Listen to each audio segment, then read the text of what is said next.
It's just like when you got some coffee that's too black, which means it's too strong. What you do, you integrate it with cream.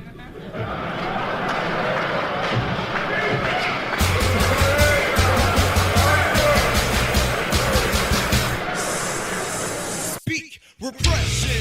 Who's the teacher that's teaching it? What's the arm that's helping the teacher reach it? What's the word and who's defining it?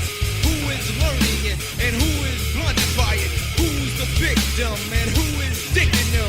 These are questions to ask worldwide. See the methodology, the process of genocide. Don't let indoctrination lead you to homicide.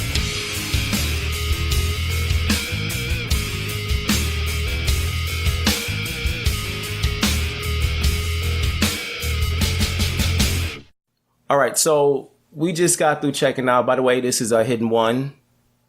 Semi-conscious. No BS. We just got through checking out Get Out. And this is like the movie. Everyone's talking about it. And the thing is, when I first heard of this film, I had no interest in seeing it. My wife was like looking at all this feedback on Instagram, folks talking about it, putting up pictures, discussing it, and so on and so forth. She was like, yo, you got to check out this movie. You got to check out this movie. And I'm glad I did. And this is actually the first film that I've seen. And now this is going to sound pathetic, but this is the first movie that I sat down and watched, I believe, since The Help. Isn't that crazy?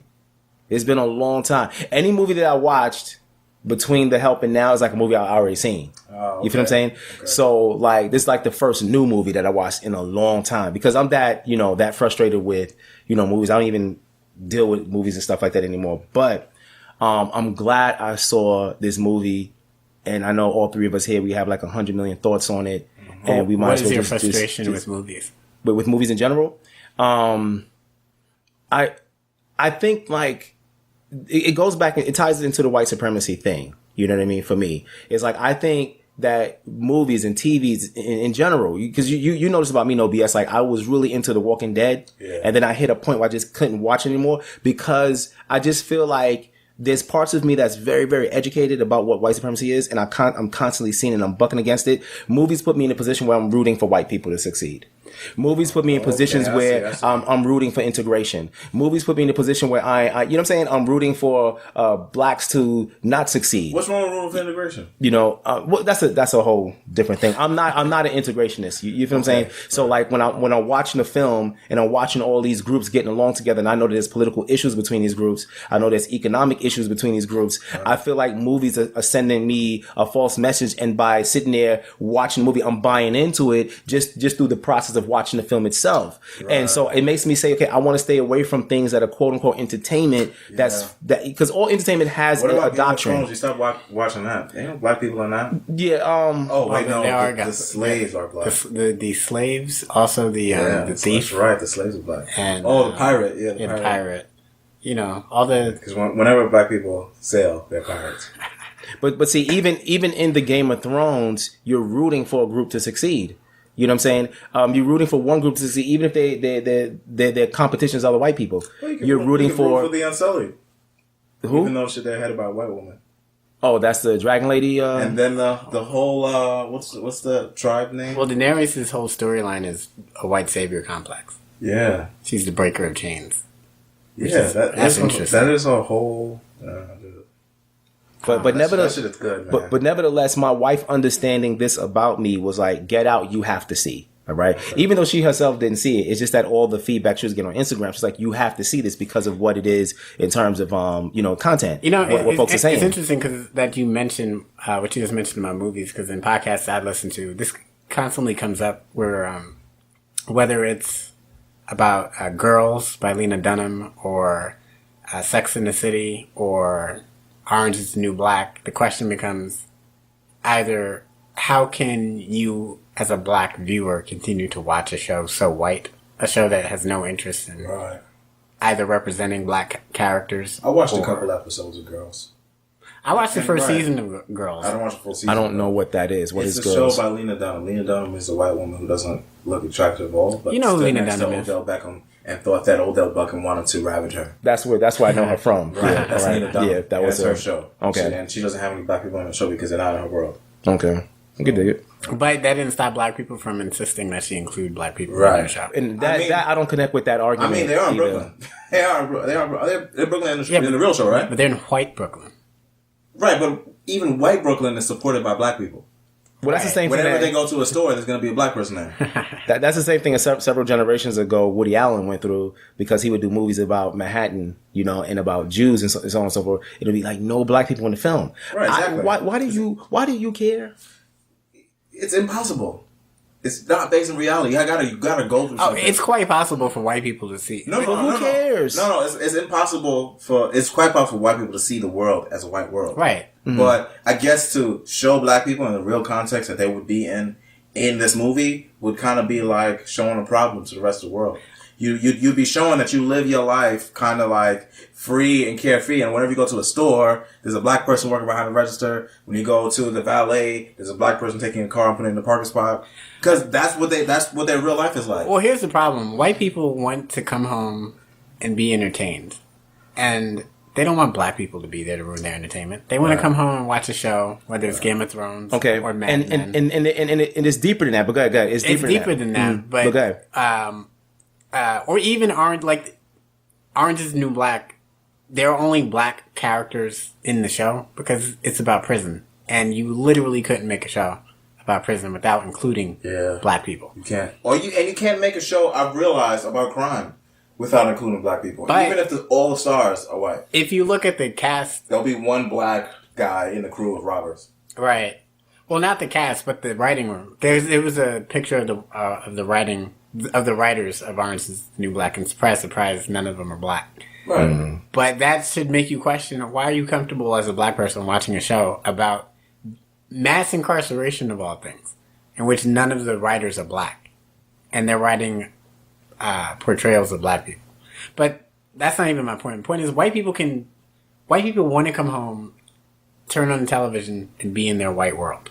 And it goes further than that, because see, television movies, that's just fantasy. That's just, you know, it's actually this is what I'm saying. Like it's hard for me to separate the political message from the political reality. You know what I'm saying? That in terms of what's packaged in a fantasy versus what is really going on. Because what's really going on, what real life is that in terms of what white people want, they would love to enjoy the empire that they set up here for themselves, Right. America, Without without any guilt. any guilt and without any obligation to others. They just want to enjoy what they've created. And they don't want to talk about the history of and all that. Forget all that crap and just let us have a great time, because we created this. And we created this for ourselves and our progeny. You know what I'm saying? So I don't want to talk about slavery, and I don't want to talk about what happened to Native Americans. I don't want to talk about taking land from Mexicans. I don't want to talk about what happened in South America, white supremacy, all that stuff. I just want to have a good damn time and enjoy the fruits of what we established here. When a white writer creates a show, like, because black people say, well, how can you write a show about Brooklyn and not include black people? Black people are all over Brooklyn. They're doing what they would do if they had the power to. It's like they have the power with the pen to erase you out of the story. And they've shown a propensity to want to erase people from existence. Because you're living evidence of their crime. Right. It's like, and they need to get rid of the evidence. Because Absolutely. But see, but my frustration though on the flip side is I'm not even with those blacks who say that we should be included in these shows. I am tired of blacks thinking like that I want to be included in your show. You know, it's because you want to be in their world so bad that you can't stand to see an all white show. The blacks who have been crying to be in the show are the same blacks who've been crying to be in their schools. You see what I'm saying? There's very little separation between the political message of the show. There were black people crying during Hidden Figures? Yeah. Black people went to see Hidden Figures and cried. I think black people are just criers. I think we just cry, man. All right, sure. But it's interesting because, like, in these conversations about these white shows, like, black people will stop and ask, "Why do we still watch this show?" And then continue to discuss the show. New Black. Orange is the New Black, Girls, Sex in the City. I've heard people say, "How can you be woke and watch Sex in the City, knowing full and well that it's about nothing but white people?" And again, a generation ago, woke then was just dress. Not then, but now, black people still watch Sex in the City, knowing full and well. Syndication. Is it in syndication? I have no idea, man. I don't watch that stuff. Oh, yeah. But anyway, like a generation ago, you had the TV show Friends, which I proudly say I've never seen a full episode of Friends. Oh, all right, watched it. I think I've seen the entire series.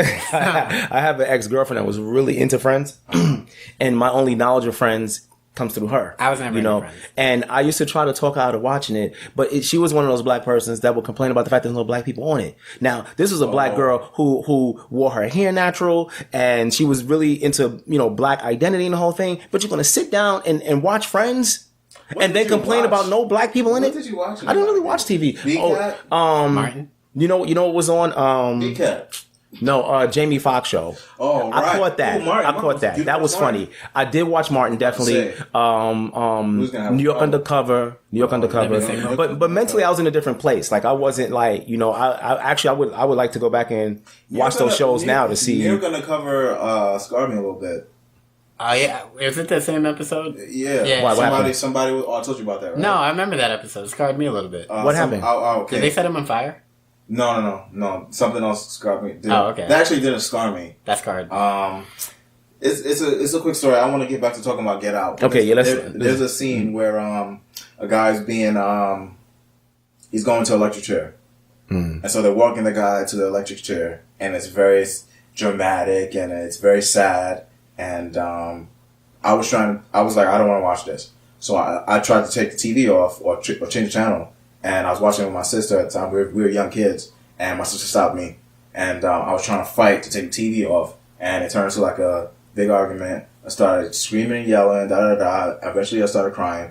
I didn't want to watch it because I saw that was my future.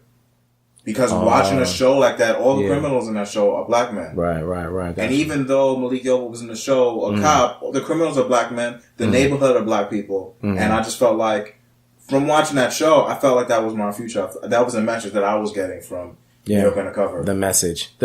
Yeah, it is deep. And that's what's important. Like, we got to understand that even though these are fictional projects and whatever, there is a message there. And I think that's what I like about Get Out. Because I'm not sure about the Well, we do writer. understand that.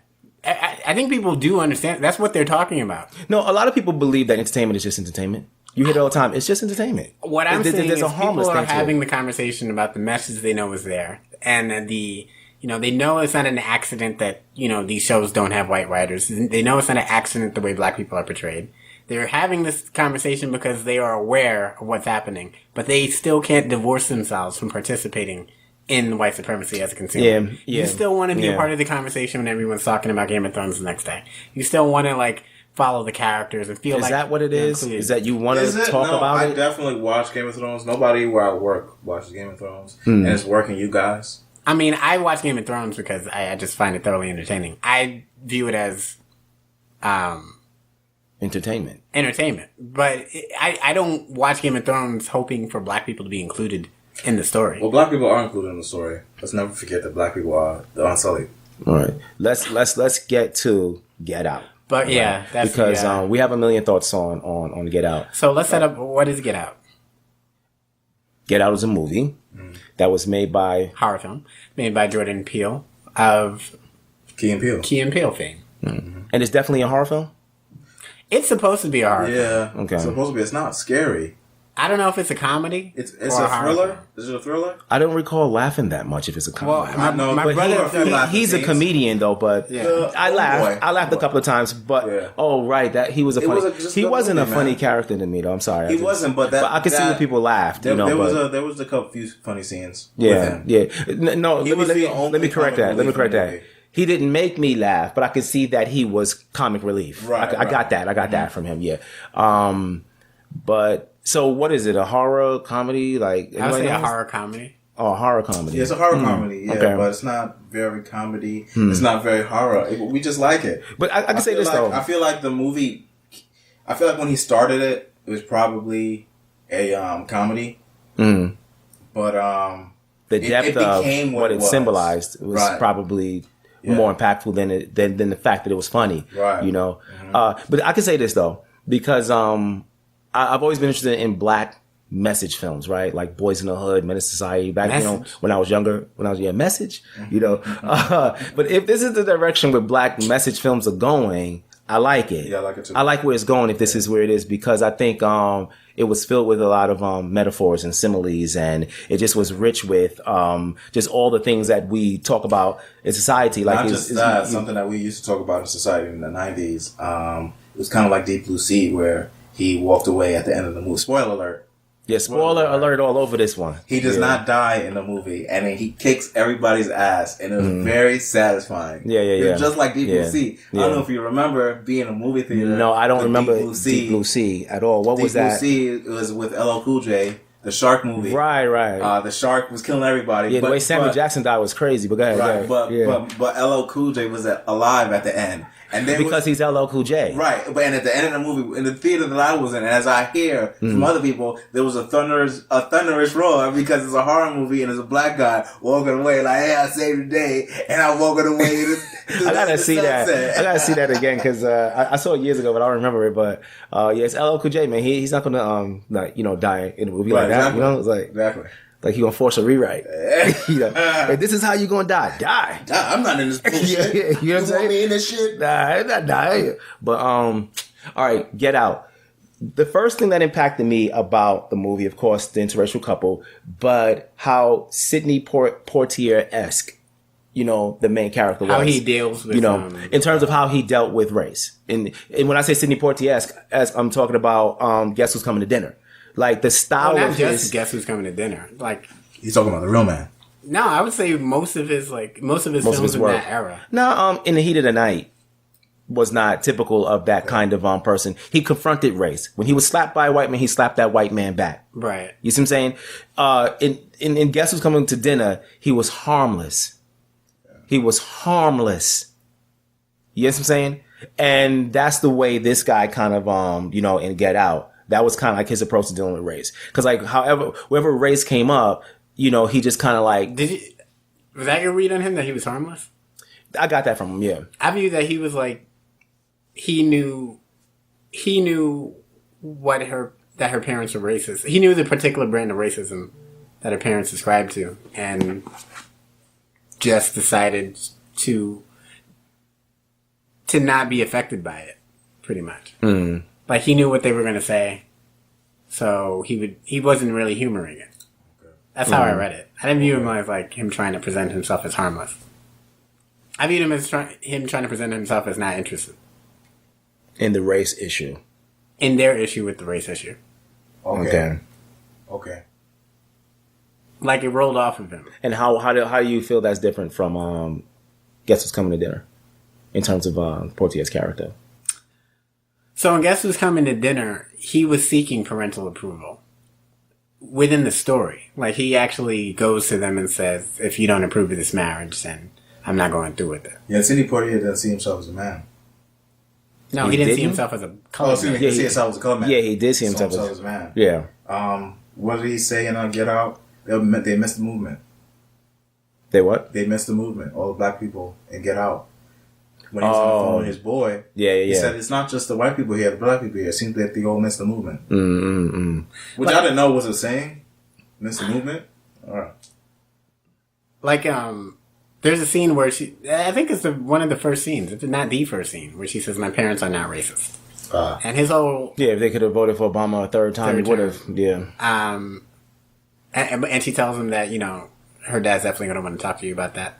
But his whole thing is like, because he says later that, you know, I told you so, when he's confronted with, you know, their racism. Right. So his whole thing is like, your parents are racist. Yeah, I'm a little disinterested with that. Okay, I see that. I see that. Yeah, but it's what I was saying before, is that it's a modernized version of what Poitier would be in this society at this time. You know what I'm saying? Because Poitier and Guess Who's Coming to Dinner, that was a society then. You know. Well, that says a good thing about society.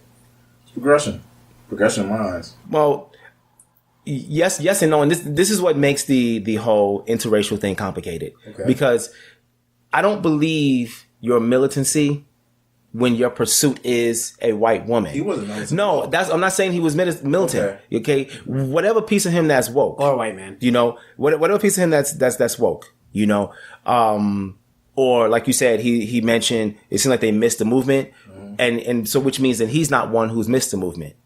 Okay. But yet he's up in their house pursuing their white daughter. All right. That's complicated for me. All right. Now, see, that's the modernized part of it. with Sidney Poitier, you understand what's going on with him because he wants full integration into society, including their daughter. All right. The part that's modernized about the Sidney Poitier thing is they both seem to have the same reaction to race, is that it doesn't affect me to the degree that I won't pursue their daughter, you know? So he lets the race roll off of him, similar to how Poitier did. And in my view, I may be stretching it a bit to enforce a connection, but I see a parallel there. Roll off between Sidney Poitier? I feel like he pursued it, but all right, sure. Like in terms of letting racism roll off of him. Roll off of him? Okay. Yeah. Yeah. Like he's so unaffected by it that he can see himself in their society. And I think that's the consistency with these two men. They're so unaffected by the racism around them that he can view himself as part of their society. Okay. They get stopped. They get stopped by the police, and he's willing to give the ID up with no problem. Right. And I'm not saying you shouldn't do that. I'm not saying you shouldn't do that. You know, but it's just indicative of how he deals with race. Right. You know what I mean? He was unaffected by it. Yeah. He didn't roll his eyes. He wasn't upset. Yeah. Now, is he the kind of black man that if we're all together, right? Let's say we're all together, that happens. He's not driving the car, and the police ask him for his ID, and he's like, "The fuck, I'm not even driving." You know what I'm saying? And then he gives the ID up, and then he's like, "Yo, you know." And then when then the cop is going to roll the window. Now we complaining. Is he that kind of black guy? Or the guy's just doing his job? You know what I mean? Just leave him alone. He's just doing his job. Is he doing? Okay, all right. How do you perceive him? What kind of black man? Because he doesn't. Well, so I perceive that situation because like there's a scene. For those of you who haven't seen the film, where they're driving towards her mother's house. Or her parents' house, and they're stopped by. No, they hit a deer. And I guess the cops come as a result of that. Yeah.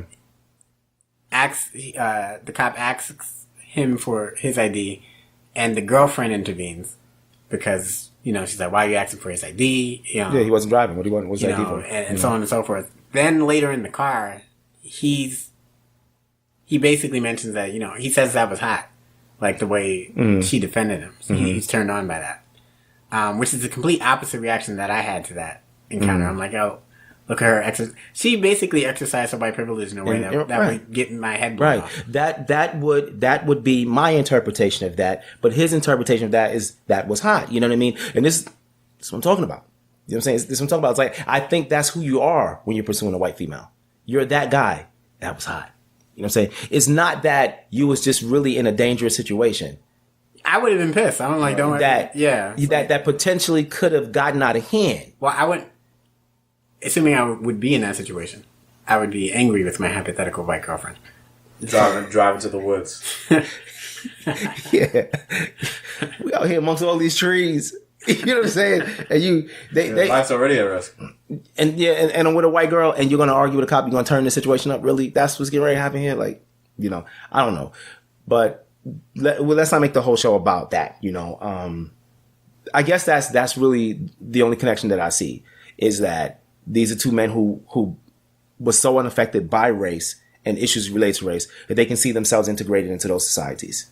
To the degree you're dating this girl and going to meet her parents and that leads to the next. Well, I guess the next question is this a film about integration, or does this film promote integration? I don't know if I see any intentions there, one way or the other. Like, I can't clearly say, because if there's anything there, it's undermining integration. Because my read of the film is that integration is like a lie, puts you in the sunken place. It's like because all the integrated Negroes in the film were integrated. They weren't integrated. They were. Were they integrated or were they the servants? It depends on whose vision of integration you're regarding. Because when it comes to the white folks who were around, they were integrated. Yep. Right. Well, I guess, because there was the one with the one whose nose was bleeding with the after he flashed the camera. Yeah. Mm-hmm. I guess he would represent the integrated Negro. Mm-hmm. With the white woman on his arm. But, like, his soul is gone. Literally. Yeah. Well, not gone. It's just in the sunken place. Yeah. Well, that's what you need to integrate. To be in a sunken place. You gotta put your Negro self in a sunken place and put your white self. Well, how did you interpret the sunken place? Like, what was your interpretation of that? I think it's a metaphor. Well, it's we can use it as a metaphor. I don't want to make it seem like the writer and director did it intentionally, but it definitely can be used as a metaphor because as a black man in this society to navigate, sometimes you do go into a sunken place in order to be in that particular environment. Mm-hmm. You know what I mean? And that's, to me, kind of what is a metaphor for. And it's also a metaphor for this too, is that we're raised in white supremacy. We're raised in this idea that white supremacy is supreme. We're raised in that. And just that process alone puts us into a sunken place. Right. I look at my daughter, you know what I mean? And, she has beautiful hair.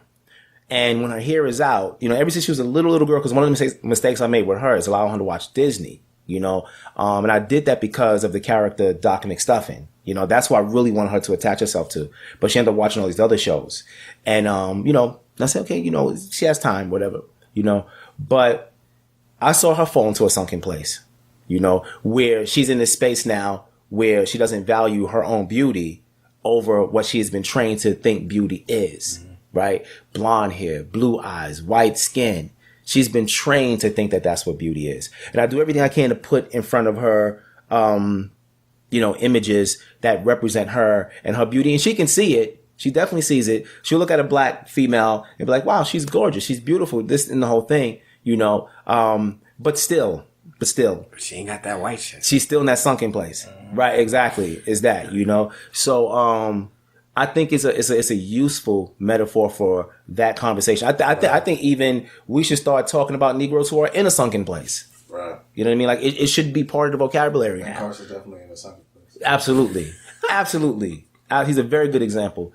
And that's another thing that I love about it too, is because one of the things it points out is like, as a black person, when you're around white supremacy too long, too much, and you're looking to white supremacy to be the salvation for you and all that kind of stuff. Might end up like Kanye West. You can fall into a sunken place no matter where you started.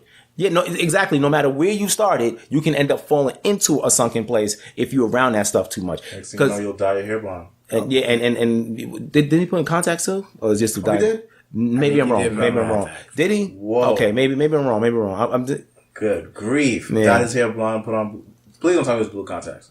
I think it was a color contact. What? But I could be wrong. I could be wrong. Let me not even put that out there because I could be wrong. There's no way. Lil' Kim, OJ. No, it's just a combination of the blonde hair and the blue eyes going to see Donald Trump. That's got me saying, whoa. Yeah, it's that's like not general ignorance. But in the case of Kanye, it's not even ignorance because it's not as if he hasn't said woke shit. That comes from a place of some level of understanding. Exactly. Yeah. So, well, did Kanye say woke shit, or was he honest about the fact that he is not woke? Like, and this is me saying this. I've always been a big, y'all know that about me, like big fan of Kanye. Early. No, he did. He definitely said woke shit. Yeah, but he definitely told us that money rules him, and most decisions that he made is in the pursuit of money. Yeah. Yeah. He let us know that. Yeah. So, and to pursue money, I guess you gotta go to the sunken place. Yeah, I mean, because he has songs like "New Slaves." Nah, I wouldn't say that. I wouldn't say that. Well, I think the important thing about the sunken place is that you get there. Well, actually, this is something I wanted to address. That not only did, so if you look in the movie, if you notice, the process of hypnotizing him began pretty much as soon as he got there. Like, there's a scene where she hits the glass.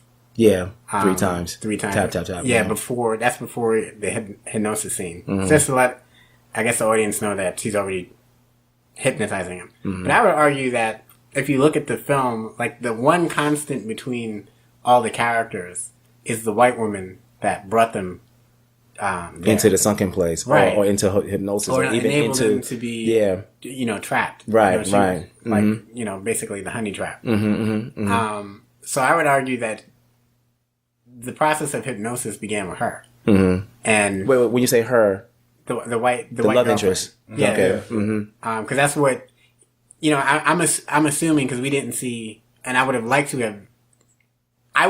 have seen how the other characters were hypnotized in the film. Right. Or, what each of their traumas were. Well, they were all hypnotized. Oh, you mean hypnotized with the mom or hypnotized with No, with the mom. I like to know okay. what trauma the mom tapped into to hypnoptize them. Mm-hmm. I'm assuming each of them had one. Right. But each of them has a interest. different... I'm assuming also that each of them has a different trauma. And the only connection between them is the white woman. Or their, sexual relationship with her. Right. So, that's interesting because I see it operate... Like, that's how interracial relationships operate. If you're someone with all of your knowledge, of black oppression and the history of our time here, even with all that knowledge and understanding, once you're dating a white woman or a white man, in case of a black woman, your would-be militancy is tempered. Yeah.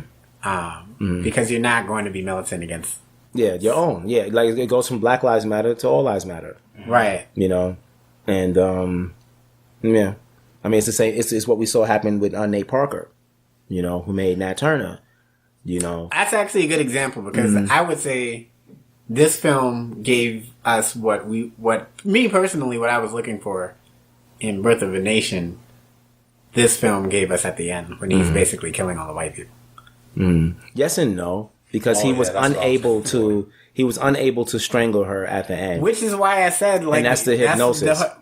But this is the thing about that. Yeah, that's why I feel like he was hypnotized by her. The hypnosis, right, that he could have been under when he strangled her is one that she didn't really have to do anything to hypnotize him with. Some black men are mesmerized by a white female that gives them attention. Right. Mesmerized by that. They think that attention gives them some value that's beyond them being black, and that's what they desire, right? So if they just being themselves and some white girl come up and, give them that, there's something about you type vibe, right? Then they buy into like, damn, You're man, different. There's something about me, right? Yeah, you're different. You're not like the rest, and damn, there's something about me. I'm different. I've seen it too many times. I've seen too many times where, you have black men who get attention from a white female. And honestly speaking, it's not like getting attention from a white female is that difficult, right? But there's black men, when they get that attention, the hypnosis is already there. That's a good point. It's already not there. difficult at all. And I think this movie does a good job, at least exploring the sexual attraction that white women have towards black men. Because there's a scene where this older white woman comes and like grabs his muscles. And that's the nature of the attraction. It's, well, remember, her husband was up for the prize of being, lobotomized and being in his head. So Yeah. Oh, yeah. she's thinking, Being a black male sleeping with Right. his wife, he was up for that. So she was asking him, how's his dick? Basically, when she said this is better, how's his dick? oh, I see. Yeah, that's right. Yeah, You missed that. Okay. No, I just put that together. Yeah. Yeah. Because that was the whole party. yeah, because it took me a second to catch that was the husband because of the way he was looking. Well, that's the thing. I didn't catch. I see, which I have issues with. I have issues with that sort of direction that the plot went. Yeah, the brain swap part. Because I don't think that's accurate. Like, so the movie had it that they became the white people. Well, the white people embodied them by putting the white brain inside of the black body. Right. Whoever's brain in the black body, because honestly, we don't know who. Oh, grandma. Yeah, that was grandma. Yeah, that and, was that was right. They, right. but they like share that was Georgina and they share the body. Yeah. pretty Right, much. because the black people were in the sunken place. Yeah, black people are in a sunken place, so they're not able to. They're like Control the passengers body, in yeah. their own. right. They're passengers in their own existence. Right. Pretty much. Which I think was. I think he could have gone in a more. I think he handled the hypnotized by whiteness part in the first portion of the movie. And I guess in that portion, you can argue that he's talking to, I guess, black men. And black women too, I guess. Because Georgina was a black woman who was in a relationship with this white woman. And the second part, I feel like he's talking to white people. Something we can't necessarily understand. The son looking at him thinking, oh, if I was you, I would be a UFC champion. Now, Jordan Peele was the writer of this film and director. Yeah. Okay, he wrote and directed. And he himself is interracial. Right. Oh, he is? Okay. He himself and he's in an interracial. interracial relationship. And he's, well, He has Yes a and white wife? no. I said, and he's in an interracial. He has a white relationship wife. and a white child. Yeah, but so with him being in an interracial relationship and being interracial was kind of like, really? That's why he couldn't kill the white woman. You know? But anyway. No, she's dead. Yeah. No, she died from a gunshot wound that Right. she received from the other dude. Yeah, the other dude. Did we see her die? Because if I don't see characters die in the film, At the end, you do see her kind of like You do see her die. her life kind of like go out of her. Oh, okay. At You the see her very die. end. She Yeah. got shot with a shotgun, or was it a rifle? And it went through her. She bled. She probably bled out more than Right, likely. yeah. You know. And she was shot by a previous boyfriend. Yeah. that's wasn't Because this character. he took enough control. right. You know, When you take this, not only that, he was in the sunken place for a long time. He'd seen other black men come in, get hypnotized, and walk around in the sunken place. Yeah. Every time one of those guys came over and said something, and something triggered him to gain a little bit more control, he had to be dragged back to, he had to live through all that. Who knows how long he was in the sunken place? A year? 5 years? He's probably like, finally. That's why he shot himself, and I don't even want to But live. shooting I don't wanna live himself, these memories. shooting himself wasn't clear to me unless the grandfather took back control of the situation inside and shot himself to kill him. No. I don't get him shooting himself part. I don't buy it. You don't buy the. I don't buy him part? shooting himself part. No, I don't. Okay. Like, Well, remember how the film has it. He's got to be re-hypnotized by the lady, Right, yeah. for him to gain Yeah. control. Yeah, exactly. So why did he shoot himself? Right, it's not clear to me as to why he shot himself. Not clear to me either. I figured he was traumatized. Not to mention half of his brain is gone. Oh yeah, that's true. And And is he living with this white dude in the sunken place? Is a white dude in the sunken place now? Like, So you probably kill yourself too, man. I You in the guess sunken place? because they make them freaks because but okay, you're talking about the whole brain swap thing. All right, now this is what happened for me with the brain swap thing, and you guys tell me what your thoughts are on it. Initially what I was watching was a film where white folks use black people to serve them, right? And they use the process of hypnotism to get them to do that. That's right? what I thought I was watching. That's what I was watching initially, right? And then now see the brain swap part, it switches something for me, which changes all the metaphors. it switches. Actually, I'm glad you mentioned that because now it switches how I view the maid. The maid is the grandma. Right. Why is she the maid then? Because it was a black young woman that she could be. She's just the maid because the guy's there. That's all. Okay, so she's not really the maid. She's Right, she's the just she's helping out in the house and stuff. You know what I mean? Like She's helping out in the around house. and- They're putting on a show for him. Oh, I see. Okay. Okay. But like, all right, with the brain swap piece, this is what happened. But for that's me. This is why I say it changes the metaphors. I did because- watch the movie twice, and I would say it's definitely a 2-time watch movie. right. Because certain things. Yeah, you got to pick up in retrospect, you know. But let me tell you, the brain swap part, right? What it does now is it's not a movie about white people using black people as servants. It's about white people envying black people's genetic superiority because white people want to be inside of black people. You get what I'm saying? It's a different. That's what I was see saying. that. That's what I was saying about the Jordan Peele talking to black people part Mm-hmm. on the second or the last portion of the movie, where they expose to you that the of what they're doing with automizing people and taking control of their bodies. That's the envious thing that you see, and I'm guessing that's what he's talking to white people in that portion of the movie. So it's a film that does this interesting flip-flop thing because it's about white people wanting to oppress black people and make them their slaves, but then what it's really about is white people envying and wanting to be blacks. Because look at the two scenes that come back to you really strongly when you understand it's about brain swapping, all right, is one scene with the guy talking about your genetic ability to fight, right? And then the other scene with the husband, like, I can't wait to screw my wife as a black male. Right. Those scenes come rushing back to you when you realize don't about... Don't forget the golfer. Don't forget the cameraman who True. won. The guy who owned the gallery. He was Right. oh man, your images are beautiful. I can't wait to have your eyes. Yeah. There is one thing that's really stuck out to me is when the guy says, he's talking about traveling and he says it's so great to experience other people's cultures. Right. Yeah. Oof. Yeah. because I'm The like, caucasity. Yeah. I'm like, well, that is exactly what, when you think about it, that is exactly what drives, like, white people historically present themselves, or rather, they present themselves through history as explorers. Right. Like, they're just interested in exploring other people's cultures. But in reality, they're interested in acquiring things they don't have. Yeah. They're interested in finding a spice route because they don't have spices. They don't have gold. They don't have, Diamonds. they don't have silk. They don't have any of these things that other people have. They don't have culture, pretty much. White culture is basically everything they've stolen from other War. people. White culture is war. Ooh, wow. Well said. that is Because their that's, culture. That's true. I mean, even though they didn't invent gunpowder, they invented all the other ideas. Right, no, this is the thing. Gunpowder wasn't used for for war. shit. Right, that's what I'm saying. They It was invented used for all celebration. the other And they looked at ideas. that shit and said, we can kill people with that. Right.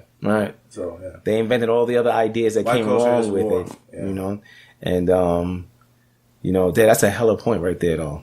White culture is war. That was such a good point that I forgot what I was going to say. It's like I'm stuck there. It wasn't that profound. It's pretty obvious. But it is profound. But this is the thing is like the movie Raiders of the Lost Ark. The guy was a thief. Right. He's going around stealing Indiana relics Jones is from a thief. ancient cultures. Yeah, he's a thief. From ancient cultures to put them in European museums where they think it should be. Damn. Killing locals to take these ancient artifacts from their ancestors. Locals, they're savages. True. And we're rooting for him. And we rooted. That's what I'm talking about. What are you gonna root for the That's what I'm savages? talking about. They're savages. That's what I'm talking about earlier in the show. It Just in keeps case you putting me in a guys position know, to root for. That's my sarcasm. Yeah, no BS. That's the sarcasm. But that's what I'm talking about. How movies put me in that position to root for things that I'm actually against. And that's a constant. Whether it's television, whether it's movies, I don't want to constantly be root. I don't want to have any sympathy, empathy, understanding, or none of that. None of that. You know what I'm saying? I don't want to be thinking that, that artifact should not be with you people. It should be where it could be protected in a European museum. Yeah. Stop it. What do you mean? So they can, experience other cultures. Yeah. Think about it. How would I get to see it if it's not in one of our museums? Exactly. This is a black man saying this. Right? You get what I'm saying? No, how would I get man. to see it? What's I live in the Bronx. How would I get to see it? What's interesting, and this is going back a little bit, because like the flip you mentioned between how, like what the movie is presenting, between white people hypnotizing black people to be their servants, and then white people actually embodying them. How did you read The Maid? Because I think there was an opportunity with The Maid that was missed. Because I was initially reading it as she is what integration is. Yeah, me too. Yeah. Because especially in the context, like we briefly mentioned, Guess Who's Coming to Dinner with Sidney Poitier. But if you look at the history of like black maids being portrayed in Hollywood, or there's Gone with the Wind, Guess Who's Coming to Dinner, they are the embodiment of integration in the ideals they espouse. So that's how I was reading her. And then towards the end of the movie, now she's the grandma, and that totally threw off my read.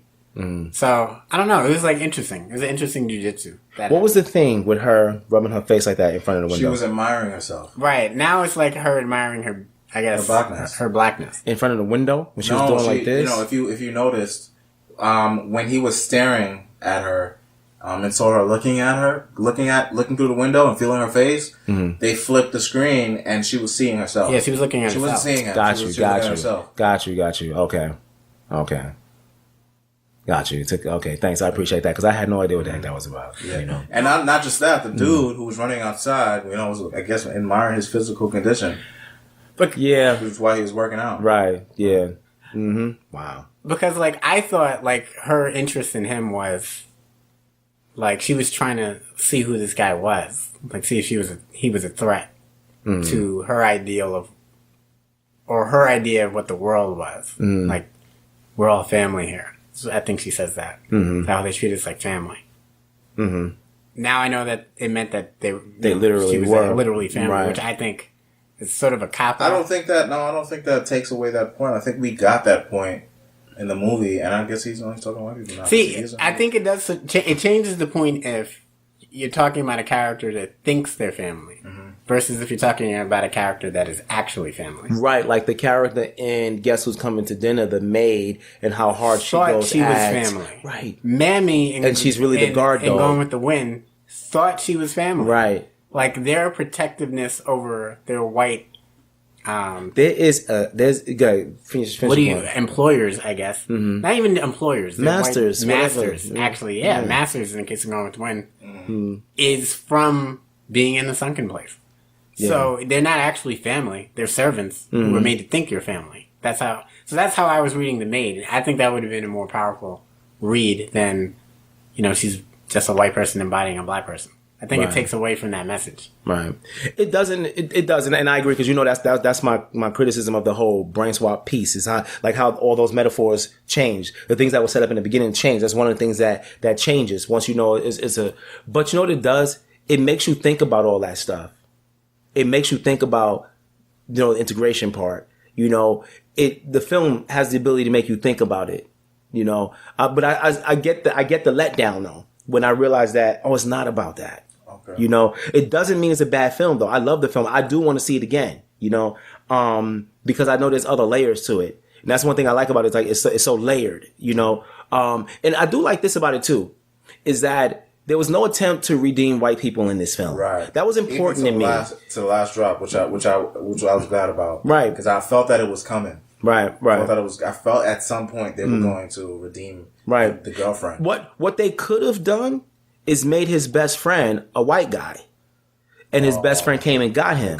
They could have done that. And I guarantee you, in the 90s, they would have done that. Yeah. Right. They would have done that. Yeah. But that just speaks to how different this generation is. That's number one. Because this generation will make Nat Turner. Yeah. Okay. This generation will say, no. This is how I want to play it, right? Because see, I think I'm not sure how Pill got this film done. The past generation did make Malcolm X. No, Uncle Tom. Oh, Goodbye, Uncle Tom. The Spook That Sat by the Door. But he was banned from Hollywood, and actually, what he became is the symbol of why we have to play the game their way. Okay. Because he had no film career after that. I'm just speaking into it in the way we think. Okay, yeah, I could do it. I would say no. Maybe we just somehow got the capital to do it and not matter.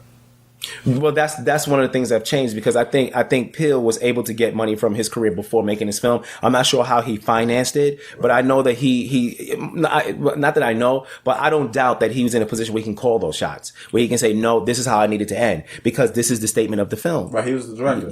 Well, you can direct the film and it not go anywhere. You're right. He got distribution for this film. This film went huge. I don't know his setup at all, but I just know that it was a hugely successful film. It was a hugely successful film. Yeah, I would say, I think he's the And first. it cost 4.5. Was he? That's a huge flip. Wow. Wow. And depending on his deal structure, he may get the lion's share of that. The movie is a short movie. If you watch the movie and you've ever been through the process of making a movie, it looked like it could have taken a week. Oh, to shoot it? Yeah. Yeah, not a week, maybe like 3 weeks. 3 weeks, yeah. Yeah, like I see what you mean. Like it looked like a short shoot. Yeah, because it's mostly in one location. Yeah, Nat Turner looks like a short shoot. Was shot in a week. Was it? Yeah, shot in a week. They had a small budget. The budget was higher, I think $8 million. But they had a few. They had a Gabrielle Union who they probably had to pay. Also, Nat Turner wasn't a bust for anyone who think it was. Yeah, Nat Turner wasn't a bust. But there was one more point I wanted. So there's one more scene that I think I liked anyway. It's a scene where he's asking, what's her name, Rose? Yeah, Rose. Where he's asking Rose for the keys. Yeah, that scene. This is my thing with that scene. You found out the truth about her when you were in the photo album. That doesn't matter to an interventionist. When you saw the photos. That's why I like the scene. No. Yet he's still asking her for the he's sitting keys. there. I get that it was in a short space of time, but look, you're in there. You're looking at the dude who's chopping the wood in a picture with the dude. You're looking at the same dude who was wearing a hat in a picture with your girl. You're looking at a picture of Georgina. Then you're looking at a bunch of other random niggas that you don't even see with your girl. in this little box in a closet that was popped open somehow. No, she left it open for you to see it. But he still wanted to leave with her. For me, I know how to open up that door and fuck it. I'm just going to get you money. Isn't that what we do? Right, this is what I'm saying. We look like, through the history books. We see what white people have done to us. No, and not just history books. Ooh, like man. we I like that. Wait, check. Let him expound on that. No, you want to steal this from him? No, Right, I'm stealing this from him. No, look, check it out. We know what mass incarceration is. We know what the Clintons have done. We know what Hillary Clinton said, and we voted for her. You know what I mean by we. I'm talking about us as a people. Like, an integrationist mind is capable of giving them the benefit of the doubt, even when it's clear we shouldn't. That's the mind of an integrationist. All right. So this dude is, give me the key. Give me the keys, and then you know I can't get these to you. Because I feel like he know, like you already know, nigga. That's what she says. He says, "You know, I can't give you the keys," because he knows who she is. Yeah, but he refuses to. He not only can't choke her to death at the end of the film, he can't imagine not leaving with her. Yeah, which is the exact problem with black people. You can't imagine a world without white people. Right. It's like you can't divorce yourself from these people. Right. And what part? Okay. Now, let's say him going to look in that closet. At this point, he knows he's in danger when he go look for the pictures. He know that he has an idea of how bad this thing is, right? And this was a consistent way that they used him, and which I didn't agree with, and Pill made these decisions and stuff like that. But I don't think that black people put their curiosity above their safety. Oh, I did have a problem with that as well. I was like, this is not black behavior. Like, it's not going to investigate the deer. Yeah, going to investigate the deer. But I was willing to, whatever. But the deer is not. The cinematically, they just set it up as something could have happened, which leaves me out. Maybe I have to watch it another time. But in terms of the cinematic setup, is to let us know what the character is feeling and experiencing. We vicariously feel what he feels. If you hit a deer on the side of the road, you wouldn't look at the deer. No, me? No, I told you what I would do. But that's not. I go faster. That's not a horror. Like that's not a. It's just not a scary scene. I wouldn't go into the woods. But the way they set up the music, they just set up the music and intentionally made it ominous. Intentionally, they make it ominous because they're trying to let you know what he's feeling. That's some sort of metaphor that I'm missing, that I'm not getting. Yeah, I don't know what the deer was. He dreamt about it. What's the deer? All right.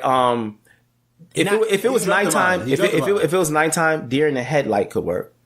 Right. A deer caught in the headlights can work because often black men are deers caught in the headlights when it comes to white supremacy. Like, can we get in? You know, that kind of, yeah, it could be a kind of a foreshadowing, right? It could be if it's nighttime, but it was a daytime scene. So deers don't get caught in the headlights in daytime. You know what I mean? And the deer kind of was like flying. Yeah, just kind of like jumped across the windshield. I don't understand the deer. Because yeah, man, I gotta watch it again. The deer is not relevant. I think the scene was just simply to set up two things. One is the fact that he is the kind of person that explores things. All right, so what was the dream about? All right, I don't know yet. Let me see. And then the second thing he set up is the whole idea with the cop part. I think that's all that scene was for. Probably. All right, to set that up, like right, ID now, why copy. is he dreaming about it? Run down the dream scene for me again. He's just sleeping, and they go to a shot of the deer, like in the same spot where he's staring at him, and the deer is breathing, but it's dying, and they cut away from it. Because of him, and then he wakes because up. he's breathing and he's dying. Yeah, that's it. All right, so I don't know. Honestly, maybe I gotta watch it again. 70's face was like, "Are you serious?" But no, yeah, I need to watch it again. Maybe I'll pay attention, see if I can catch the reference there, because I don't know. I'm out. Yeah, I don't catch it. But I think that covers most of the film. I can't think of anything else about the film that stood out to me. I guess what are our takeaways from watching this film? Go watch the film. Well, you will enjoy it. Yeah, definitely go watch it. One, I'm happy about the direction filmmaking is going. If this is the direction that quote unquote black message films are going, I like it. Yeah. Well, I think the state of black cinema is interesting because you have you have black people standing for Hidden Figures. At the same time, you have black directors producing Birth of a Nation. And then you have now black films that don't care to redeem white characters. Oh, what's up? Which is revolutionary. It is. It's completely revolutionary. You know. But at the same time, you have black people who still care about the Academy Awards. So I don't know. I do want to say this though, while we're wrapping up. I do want to say this. When he at that moment where him and Rose at the very end where he's choking her, right? He couldn't go through with killing her. Right. Now he hit dude in the head to get out the chair. When he got the chair, he hit dude in the head with the what was it, a ball or something, bust him in the head and killed him. He tried to kill him. He came back and then he wasn't really dead. Remember? Oh, yeah, that's right. Yeah. That's right. But he killed the father. He killed the father with the thing. So he was in that space where I'm taking these cats out because it's either me or them, right? He's in that space. But once he got his hands around her throat, only thing he could think about is how sexy this moment is. Yeah. It's like how sexy the moment is. Maybe just one more night. You know what I'm saying? It's like, and to me that was like, it's like, damn, I remember this. Yeah, you know what I mean? And to me that was like that was the hypnosis that I feel like far too many black men are under. Like, listen, there's black men that come with all kinds of reasons why they get involved with white women and marry white women, the whole thing. But that hypnosis is real. And it starts from early childhood. Just like a black girl see white females a certain way as they grow up and come with all these kind of ideas. Like you have little Kim saying deep down inside, there's always been a Spanish woman inside of me, aka a white woman, because she's dying her hair blonde, lightening her skin and all this other kind of stuff, right? Like she's been dealing with those issues since childhood. It's the same thing with a black male. We grow up in a society that constantly teaches us that the white woman is the one that's, the sexy one, the fine one, the attractive one, the this, that, and the whole. It's not as bad today as it was, like, let's say, like years ago, at the times when I grew up. But because, like, when I was a child, like shows on television like Brady Bunch, even though I didn't watch TV then, but you knew, like, how the culture felt about those three white girls. They so pretty and all with their blonde hair and da, right? So you grow up with these ideas in your mind and whatever. And then again, of course, we talked about it earlier about how when a white woman shows a black man attention, how he feels like he's more special than black people. You put all that stuff together and you get this moment here where this guy is liberating himself from these people who are trying to do this horrible, horrible crime to him. And he's choking the main one that brought him in there. But he just can't do it because at the end of the day, this is the one that he wanted. Remember, he also couldn't leave the black girl behind. I do remember that. They brought a shot of her crying. Mm-hmm. Like, he looked at her, there was a shot of her crying, and then he was like, damn, I can't leave her. Right. Damn, I'm making a mistake. Yeah, this is a mistake. I shouldn't get her. I'm so different, man. It's like my thought process is that if it's not a family member, I'm leaving that individual behind. Like you guys, I'm going back for you because I know who you are. But I met her there. Not in the sunken place. I met her there. Remember, if you understand the sunken place, he was in the sunken place before. He was almost where she is. She's still in there.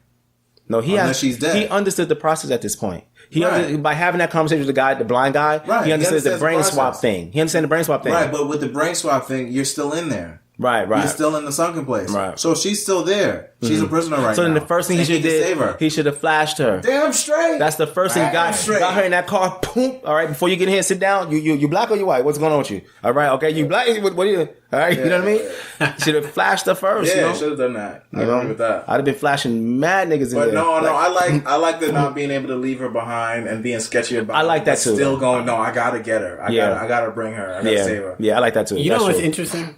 Is that I'm pretty sure that at the moment he started choking, because my initial reaction when he started choking the white woman, I was like, "Yeah, kill that bitch." It's like, right. That was my reaction. If that was my reaction, I didn't see this. My reaction was, "Where's the gun?" Like, I know for a fact there were people sitting there in the theater thinking, like, interracial couples, and that the white half of that couple felt a certain kind of way about that. Yeah. And that discomfort was appeased to. Yeah. Which is interesting. Oh, okay. All right. Also, Jordan Peele has a white wife. For what that's worth. Take that how you want it. But we don't know her in terms of her ideas. She could be sitting around saying, "No, don't make them redeemable." You know what I'm saying? Right. She could be saying he should have killed her. Actually, no. We don't know. I saw an interview with him and Big Boy is his name. From Big Boy. I know you're talking about. Yeah, Right. And she did weigh in on the movie, and she did say that he did say that there were certain things that she wouldn't let him go forward with because it was, I don't know, she just like, no, it doesn't make sense in the movie. Okay, just doesn't make sense. Right. Okay, but all I can say is we're a long way from the original Birth of a Nation. You know, where you had a film about you're rooting for the Klan really because it's like black men are just chasing white women all over the place. Well, that's what should be stressed is that the central figure of Birth of a Nation is a white woman. The original one.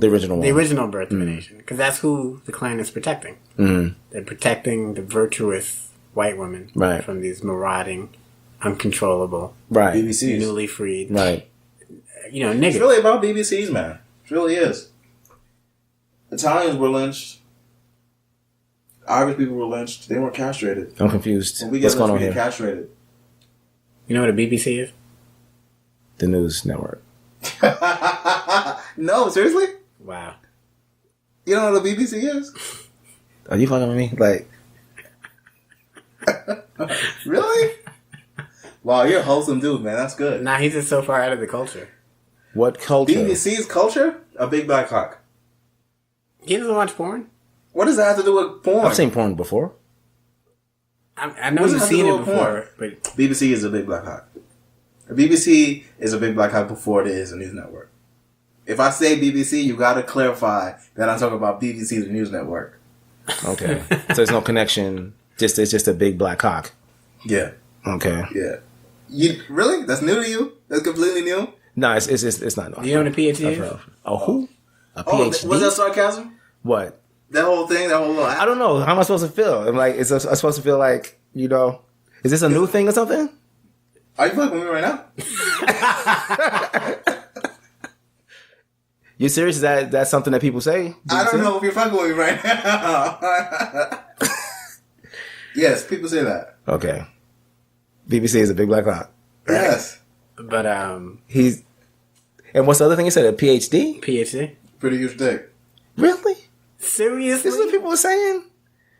Where do you see this stuff at? I've never seen this That before. was On on Kanye's Instagram album. Pretty on. huge dick was Kanye's album. Really? Workout I usually know this stuff. Like what? or slow jams? I forgot. Either workout or slow jams. What song was that on? Like what is it? I have to look that one up. But yeah, it was definitely on Kanye's. But anyway, it's always about black men sleeping with white women. Yeah. It's about an inferiority of the black male penis, and it is about interracial children, which is white genocide. And it's about wiping out a race through sexual contact. Well, and that's is really why the what white castrating- superiority. Would this have Yeah, been- that's what it comes up, symbolizes. yeah. Right. That's what it. Would this have been a different film if the black women were the black half of the interracial relationship? If the black woman was the black Would it half, have been different? like Would it have been a you different film. switch the woman and the man. Right. Well, remember, she did date the white girl, and she's in a song place now.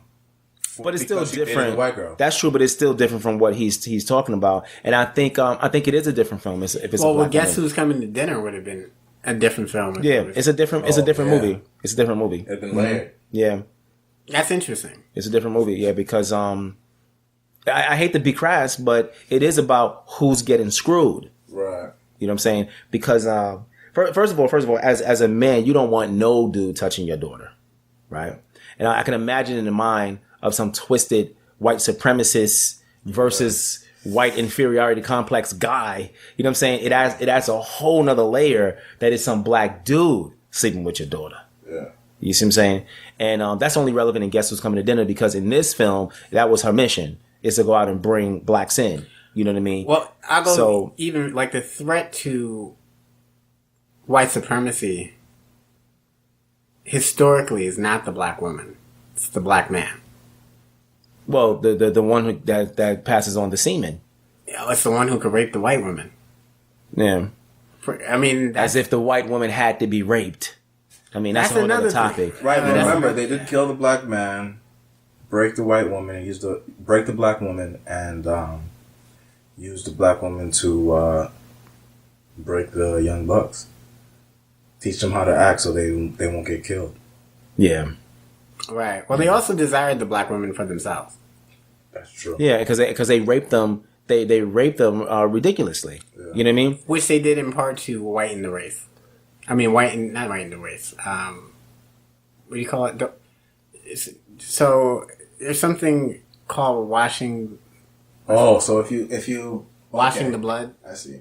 So what they would do, because these were pious men of principle, these white slave masters, they would rape the black woman, and then they would rape that daughter, and then they would rape that daughter, because the idea is by the time you get to the third generation, you'll produce A white child. a white offspring.